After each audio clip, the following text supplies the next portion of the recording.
Welcome to The Voice Behind the Hurt. My name is Cherie, and today we're going to look at real stories of resilience, of struggle, and of triumph. In this episode, we sit down with Sabrina, who courageously opens up about living with not one, but two chronic illnesses. Her story sheds light on the daily challenges, her hidden battles, and the strength it takes to keep moving forward, even when your body doesn't always cooperate. Through honesty and vulnerability, Sabrina reminds us that pain may be part of her journey, but it does not define her voice. Let's hear Sabrina's story. So, Sabrina, can you tell us about yourself, introduce us, and tell us a little bit about your journey? Yeah, so I'm Sabrina. I'm 25 years old, and I've been living with two chronic illnesses for about 3 years now. Before this, I was very active. In high school, I was a cheerleader. After high school, I became a CNA. I was a CNA for 5 years, and then I turned over to case management. Okay. And do you remember the moment when you realized something was wrong? What was that like? Yes. So in August of 2022, I noticed I was losing a lot of weight very fast. And this was all unintentional. So I originally was around 200 pounds, and every week I was losing about 10 pounds. I couldn't eat large portions of meals. I just didn't know what was going on. And then it turned into I was throwing up at 3 in the morning every night like clockwork. Oh, wow. I was, yes, I was fighting for a diagnosis. I was going to the hospital. The hospitals would just turn me away, tell me to take antacids or tell me that it was anxiety. And just literally turned me away. So for months, I was fighting for a diagnosis. Finally, my primary care called me, and I don't know why I didn't think to call him, honestly. I think because I knew it was a bigger issue than just general primary care. I knew in healthcare, everyone's short-staffed. I just felt like I didn't want to waste his time. But he noticed that I was going to the hospital frequently, and Dr. Kim, with Title Health, he reached out to me. He said, "What's going on? Can I see you in the office?" And he has seen me since I was a child. So when I walked in there and he'd seen how much weight I lost, at this point, it was about 70 pounds, in maybe a month and a half. Um, Wow. he immediately sat me down and said, "What is going on? I want you to tell me everything that's been happening." He looked at it from head to toe and he said, "Something is not right." I sat in his doctor's office for probably an hour and a half. And, most of our listeners probably know that's a long time at a doctor's office. Very They're much. busy. Yeah, so I sat there for about an hour and a half with him. We were going over it, and he said, "I think this is gastroparesis." He said, "I don't want to say this is a true diagnosis." He said, "I want you to see a specialist." He said, "But I'm going to push for testing." And he did that. And that is what ultimately led to my diagnosis for gastroparesis. Now, the second one is POTS, or, the bigger term for it is dysautonomia. It's pretty much like a dysfunctional autonomic nervous system. So for me, my heart rate will rise, after I've been sitting for a while and I stand up, and sometimes I pass out. So for that, my symptoms started around the same time. So it did add to the struggle of the diagnosis because it was so much happening at one time. But I was lightheaded. I passed out in the shower a few times. So I had reached out to my primary care and I said, "Something's going on." He said, "Again, I think this might be POTS." He said, "I don't want to diagnose you. I'm going to send you to a cardiologist." He said, "But start increasing your fluid and your salt intake and see if it helps your symptoms." And it did. I couldn't get into a cardiologist for about 6 months. Yeah, it was about 6 months. And so over that course of 6 months, I was drinking so much water, eating so much salt, but it did help my symptoms some. So I was like, he's on to something. And that ultimately led to my diagnosis as well. Well, it sounds awesome that you have a doctor that's listening to you and taking your concerns seriously. That's amazing. And I know some of our listeners, I know myself as well, sometimes we're not that lucky. And That just is incredible that you have a doctor that's like that. That's amazing. Yes, thank you. So it did. It took my symptoms were in August of 2022, and I was formally diagnosed with gastroparesis in January of 2023. Wow. So yeah, about 5 months. And then for POTS, I actually wasn't even formally diagnosed until September of 2023. Oh wow, okay. So that was quite a process, I'm sure. Yes, it definitely was. For the gastroparesis, the process, it took months. Like I said, I was in the ER weekly, and they just kept telling me it was in my head, it was anxiety. They actually told me it was cannabis induced. They said everything but gastroparesis. So finally, when I got to the specialist and my primary care pushed, they gave me a gastric emptying study. And with that, you eat radioactive eggs and you get your stomach scanned every hour, and they see how fast it's digesting. So after 4 hours, all of the food should be passed through and digested for a normal person. With me, after 4 hours, I still had 60% left in my stomach Oh wow. of eggs. So That's a that lot. that was, yes, that was rough. For POTS, again, my general primary care, he knew, but we didn't formally begin any testing until we knew what was going on with my stomach. Um, Once I received the diagnosis, I went to the cardiologist, and I started a regimen, like I said, waiting for the appointment. The appointment consisted of a tilt table test. So they strap you to a bed essentially by your arms and your legs, and you're laying flat, and then they slowly stand you upright. Once you're upright, they want you there for 45 minutes. In the 45 minutes, they're watching your heart rate, your blood pressure, and things like that. If you're sick, there's two nurses there. They're noting every symptom. If you have one, you have to verbalize it out loud immediately so they can chart it. I lasted under 7 minutes. I was passed out by the 7 minute mark. Oh wow. So all I remember is telling them, I'm hot, I can't see, you have to get me off of this table. And then I woke up. Wow. Yeah. So when you got your diagnoses for both, Mhm. how did that make you feel? Did you feel like finally I know what's wrong? Was there fear? Was it a mixture? Um, it was definitely a mixture. I was excited to finally know that it wasn't in my head, that there was a name to what was happening to me. But I was mortified as a 23-year-old looking at the rest of my life with these conditions, because both of them have no cures so far. There are clinical trials, there are testing phases of things, but there is no cure for either one. So Google is terrifying. Listeners, don't go Googling everything Yes. because it is horrifying. I was misled so many times by doing that. I eventually had to, obviously I had to come to peace with it, because I knew if I lived the rest of my life in fear, it was going to flare my chronic illnesses up, because stress and anxiety, they set off a response to your nervous system, and then everything kind of goes crazy with me. So I knew I had to do something, and I had to get my head right about it. So I did eventually come to peace with it, and I just educated myself as much as I could. That's awesome. The last time that I did an episode, we talked about mental health and how once we get the diagnosis, it's, the responsibility falls on our shoulders to educate ourselves, to read as much as we can, to look as much as we can, and Yes. find out everything we can about our diagnosis because it's our life.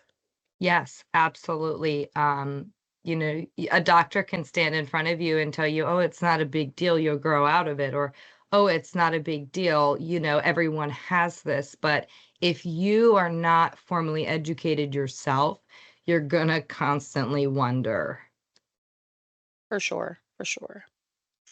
Let's talk about what your everyday looks like. So, what do you think has been the most difficult part of living with both of your conditions? Um, I'm not going to lie to you. I know last episode you talked a little mental health, and I'm very glad that you did because this truly affected my mental health more than I realized it would. I was in an emotional turmoil for about 6 months after being diagnosed. My body was different. I lost over 100 pounds unintentionally. I was always a thicker girl. So going from that to very, very thin, and there's nothing wrong with it. I'm at peace now with my body. I love my body, but that kind of change in such a short amount of time unintentionally, it was brutal. I was in the bed majority of the time. I worked from home for another company and I could work from the bed. So it just contributed to my depression, my anxiety. I was in constant pain from being malnourished for months. I lost my hair and there was just so many concerns revolving around my future. But eventually, like I said, I came to peace with that. My everyday life now is different. I'm just mindful of what I'm eating, what I'm consuming, what I'm doing, and even who I'm associating with. It all truly makes a difference. When you were going through your diagnosis, did you ever feel like you were dismissed or misunderstood by not just your doctors, but your family or your friends? Yes, absolutely. So I can say majority of the doctors that I seen prior to my diagnosis and even some after completely dismissed my concerns and I felt misunderstood. Again, except one doctor. He had me since I was a child, so it made it a lot easier to communicate that. But as you said too, not everybody has that, and I think that's what I was running into with all of the specialists. But my family members and friends, yes, also. So distant family members and family members who weren't in the, I guess I would say like the forefront of it with me, who weren't active in my everyday life or communicated with me. Um, they made some wild accusations and they really just kind of created their own narrative. I even heard some speculations about me using drugs. I've never been addicted to any form of drug in my entire life. So it was just heartbreaking to hear those things about yourself when you know how bad you're struggling daily just to get out of bed. Mhm. Um, but I did on the positive aspect of it, I can't say it was all negative. My husband Robert, like he's been absolutely wonderful. He immediately stepped in. He knew something was wrong. And he's never left my side since. He has put his job on the line to make sure that he's there with me. I'm not alone in these hospital stays. Now, thankfully, I'm about a year, well, over a year out now of a hospital stay, so we haven't had to worry much about it. But through those rougher times, it wasn't an issue. And same for my parents and my siblings. My parents were at every doctor's appointment, throughout the week to help advocate for me. They still will ask me to this day if they need, if I need them to go with me. So I did have a lot of support too. So it really did help. So that sounds awesome, and I know you've mentioned Robert before and talked so positively about him. So I'm really glad that you have him as part of your support system, and it sounds like Thank your you. family is right there with you. Yes, thank you. It really does help. It makes a difference. And and I just want to make it clear too that to anyone else out there who's listening, living with a chronic illness, if you find yourself, if you don't have a significant other, or if your parents aren't as involved, that's okay if your support system is your friends, and that's okay if your support system is a support group online, because that's another part of my journey too, is I'm in about 1 million support groups on Facebook for these illnesses. So I advocate in there. I communicate with people when they have seen pictures and videos and they video chatted me at my worst times. So any kind of positive support it's just essential to your journey, in my opinion. I mean, that sounds great. And I do want to say to our listeners, I am lucky enough to have heard Sabrina's story in person and to meet Sabrina. She's just an amazing person. So this story just is, I think it's something that a lot of people need to hear. And we're not done because we have a few more things we want to talk about. And I think one of them is mental health. And so, Sabrina, you had talked about how your mental health was affected when you first got your diagnosis. How is it now? I would say I definitely still have moments. My anxiety, I think, is a forever diagnosis now, and it's okay. I've learned to live with it. I've learned to manage it. But it is something that I did have before, but it wasn't to this extent. So I think it just surrounds itself. I think it just really comes from being misunderstood and misheard from doctors. You know, the people who are supposed to be there to help you, they turned me away and they pretty much told me it was from the anxiety. So I think now that will always just kind of stay with me, and I'm learning to deal with that. I'm working through that. I guess I have more positive days now than what I did in that time period because I've coped with my like condition. I've learned how to manage it. Even when I think I'm having a flare up, I don't let the anxiety control the situation anymore. I take control of it. I say, okay, well, I'm going to try to get ahead of it. If I think I'm having a flare up, I'm going to do X, Y, and Z. I'm going to move myself to a liquid diet before it forces me to have a liquid diet. I'm gonna take control of that. I'm gonna drink 3 Ensures a day if I have to avoid the hospital. Before it was, oh my gosh, I have this horrible feeling in my stomach. I think it's a flare up. I need to go to the hospital immediately. I've really grown from it, and I'm really content with where I'm at, and I'm just moving in a more positive direction from here. That sounds awesome. It sounds like you definitely have some coping skills, and that sounds great. Excuse me. What are some of the internal battles, if you have any, that you face that people that see you all the time, your family, your friends, or coworkers, they may not see on the outside? So a day in the life with gastroparesis. Um, I'll lead it with that. I will tell you every day is a different battle. No day is the same. Even when I'm in a flare up, even when I'm in the hospital, every single day is different. So now, internally, daily, what I deal with is when I wake up, the minute my eyes open, I have a feeling in the, you know, middle of my stomach like there's a boulder on it. It hurts. I have nausea and I have to sit up and just sit for about 25 minutes before I could even stand up because the pots and everything I've been laying all night. So I've got to kind of get myself together. Um, I have lightheadedness. I can only eat a few bites of some meals and I'm full, but other days I can eat 3 platefuls. So every day is a different battle, and I think that's my most internal battle that no one will see because I don't show it. I don't go around saying, "Oh my gosh, my stomach hurts. I'm lightheaded. I have this pain in my stomach. I've only been able to eat 3 bites today and I'm so full."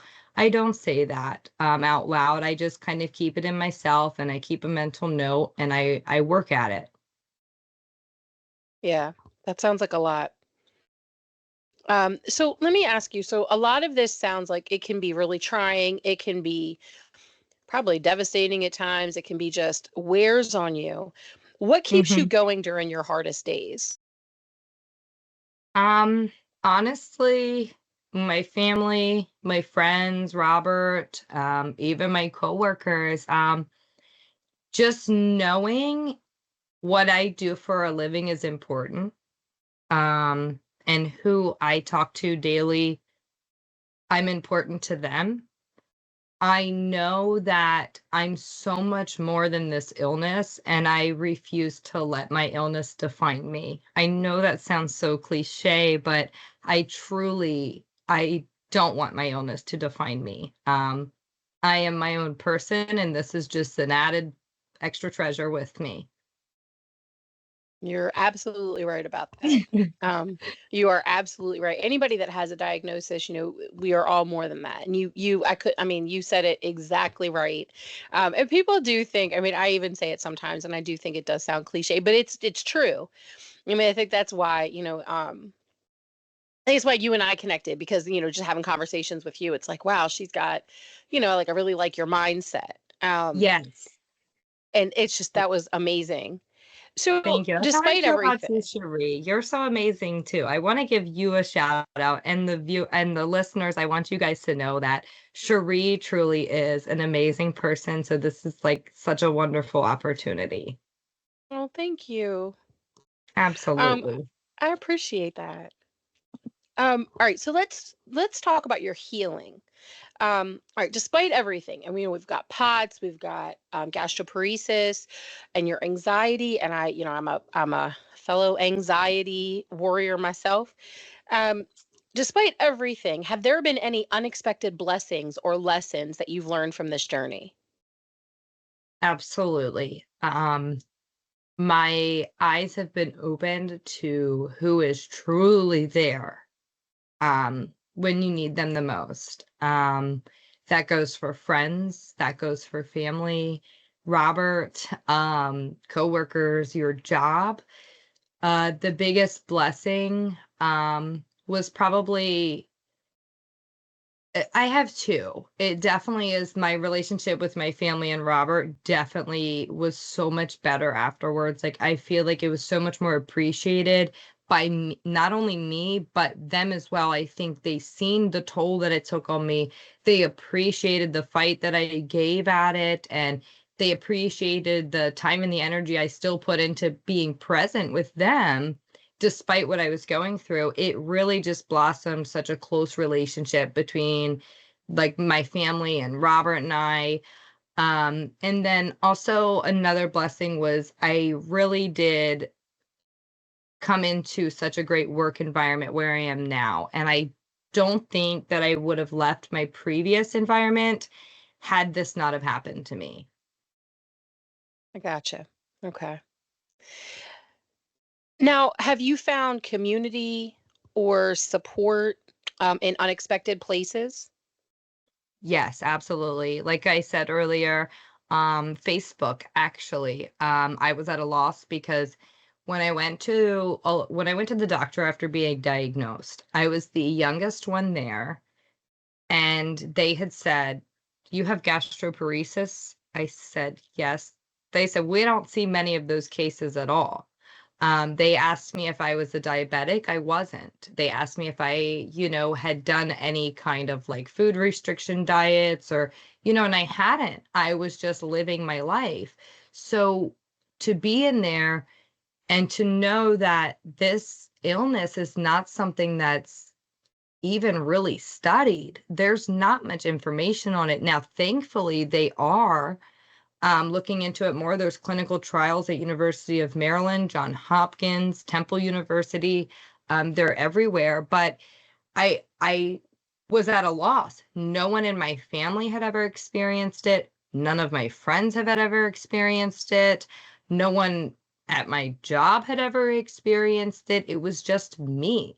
So I'm on the internet because that's the first place we all run to now when we need answers. And I'm like, you know, what can I do about gastroparesis? And the first thing that pops up on Google was actually a Facebook link to a support group for gastroparesis. And it had like 2,000 people in it. And I'm thinking, oh my gosh, 2,000 people? This is 2,000 people I could ask all these questions. And so I joined the group just on a whim, and I'm still in the group to this day. And I've been in a good spot with my illnesses. I haven't had any flare-ups or many concerns, but I'm still in the group because now I'm there to support them and encourage them. But they definitely were a big shoulder that I leaned on through the journey because a lot of them had been living with it for 5 years, 6 years, 7 years. And here I was on the Eastern Shore being told, we've never seen it. When I went to University of Maryland, they are a wonderful hospital in the city of Baltimore. Um, when I walked in and they heard I had gastroparesis, they had a team of like 20 doctors on my case because they wanted to help me and they had not seen it. They wanted to have as many eyes on the case. They were wonderful. I seen so many doctors. And I did. They kept me there until I was able to eat again and go home.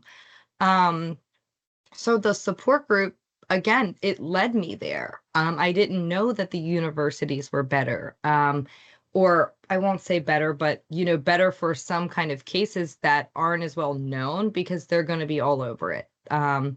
So that internet support group was almost like a godsend to me in that time because, like I said, my family and friends, they were there for me, but they didn't understand. Yeah. And 2,000 people, I mean, you feel like you're alone, and then you look at this support group and you're like, 2,000 people. I can imagine your excitement, I'm sure.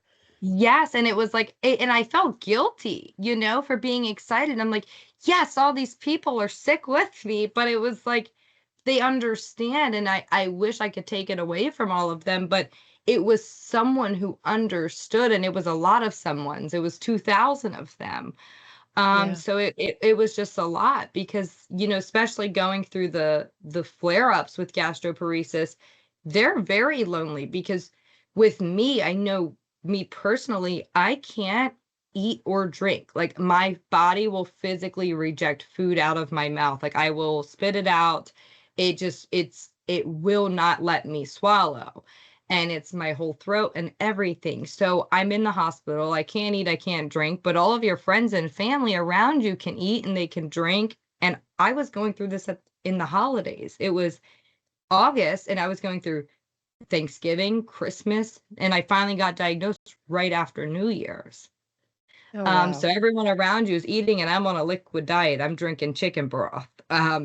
Oh So my y- gosh. yeah, so I knew, one of those 2,000 people understood what I was going through, whereas my mom might not because she just cooked this beautiful meal that she really wants me to eat because she sees that I'm struggling, but she knows that I physically can't. I mean, I know it was heartbreaking for her to watch, but it's lonely. It was definitely lonely, when you're in a room full of crowded people and you still feel alone. I knew I needed to do something, and the support group was really good for me. It sounds like it. And going through that at the holidays, it's never, I mean, it's never okay to go through it at all. I mean, there's a lot of mixed emotions and feelings, but going through it at the holidays, it's just an added hurt Hmm. to it. Absolutely, because with my family, I know food is such a big, like, that's just how we celebrate. Our Thanksgivings are huge. My mom makes so much food, and my dad's in the kitchen, like, what do you need me to do?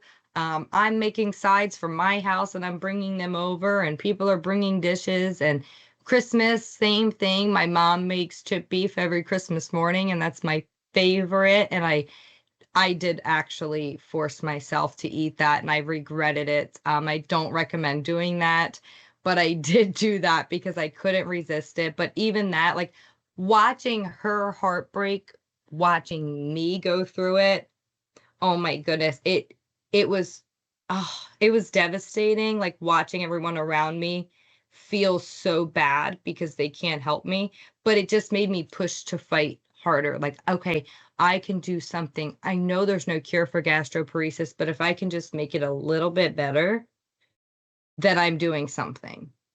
Yeah, for sure. Now, one thing I want to ask you, so has your definition of strength or resilience changed since your diagnosis?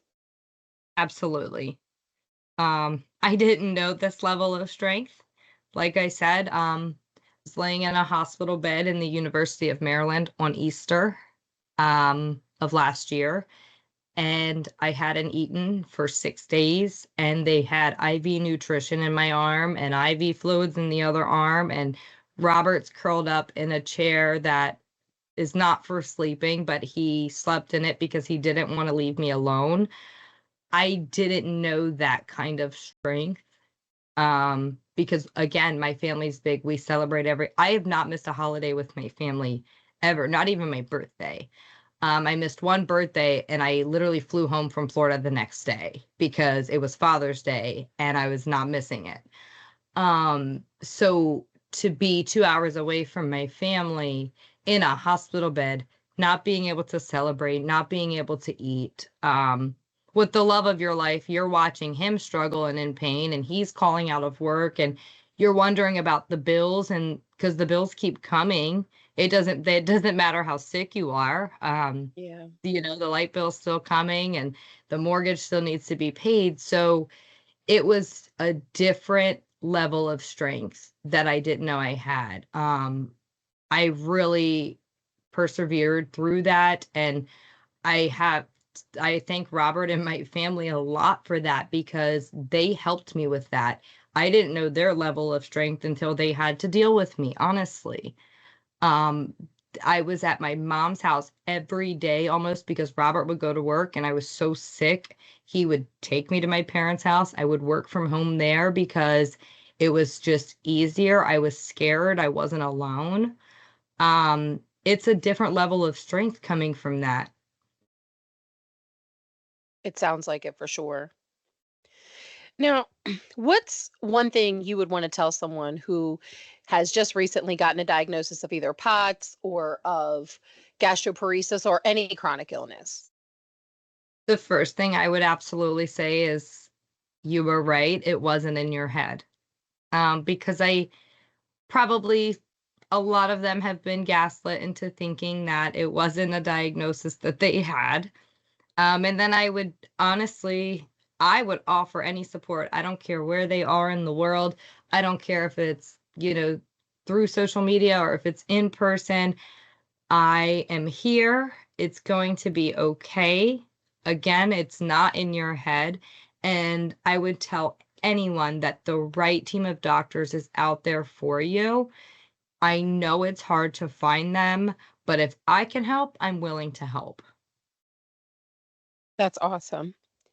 I have a couple more questions for you. And these are, listening to your story and listening to the things that you've been through, I think that some of our listeners could definitely benefit from hearing some reflection from you. So, what is one myth or a misunderstanding about either one of your illnesses or both that you wish more people understood? For gastroparesis, many people said and gossiped and talked about and said, oh, it's just an eating disorder. Um, that drove me insane. Um, it's not an eating disorder. And my mom one time was so frustrated from the rumors and all of it. And everybody was over for a dinner. And my mom finally just said, and she hit the nail on the head. And this is what I would use to explain this. It's not an eating disorder. It's a disorder of eating. I want to eat. I do eat, but I'm only able to eat what my stomach allows before pain sets in. And I'm the only person that knows that limit. No one looking at me can know my limit just by seeing me. So that is what I wish other people would understand is don't tell me to take 5 more bites because I'm looking skinny, or don't tell me I need to eat more because I've lost so much weight. um, I want to eat. I do eat, but again, I'm only able to eat what my stomach allows before pain sets in, and I am not going to push those limits. I'm the only one who knows them, and same with everyone else living with this. You are the only one who knows what it feels like to be in your body, and you have to listen to your body and not other people. That's amazing advice. And we talked about body shaming in a previous episode. And so this just goes to show you the body shaming is doesn't matter what you look like. It doesn't matter how big you are, how small you are. It doesn't matter any of that. So thank you for sharing that part. Um, Absolutely. if your pain or condition had a voice, what do you think it would say? On the bad days, Cherie, I think my condition is is saying some really bad words to me because it really makes me feel bad sometimes. But all Wow. honesty, all jokes aside, I do think that I think it's telling me, I think it would tell me to slow down. Slow Okay. down and listen to me. Gotcha. Now, the last thing I want to ask you, how would you like to be remembered? Not about your illness or anything. How do you want to be remembered? I want to be remembered as a bubbly, positive girl who just kept trucking along. Life has thrown many things at me. We didn't touch on, a lot of that. This is, different, but I have trucked through it all. And I've tried to remain positive. And even the times that I weren't positive or I wasn't the best person that I could be, I do a lot of self reflection and I try to do what I can to change those parts of me that need work. So I always want to be remembered as someone who is positive and working on herself and just trucking through life.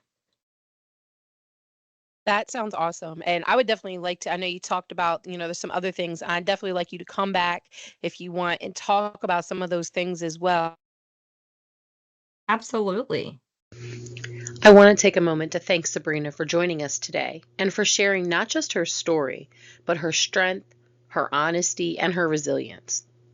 Living with chronic illness is never easy, and Sabrina reminds us that behind the hurt, there's also courage and there's hope. To our listeners, thank you for being here and for bearing witness to voices like Sabrina's. Until next time, take care of yourselves and each other.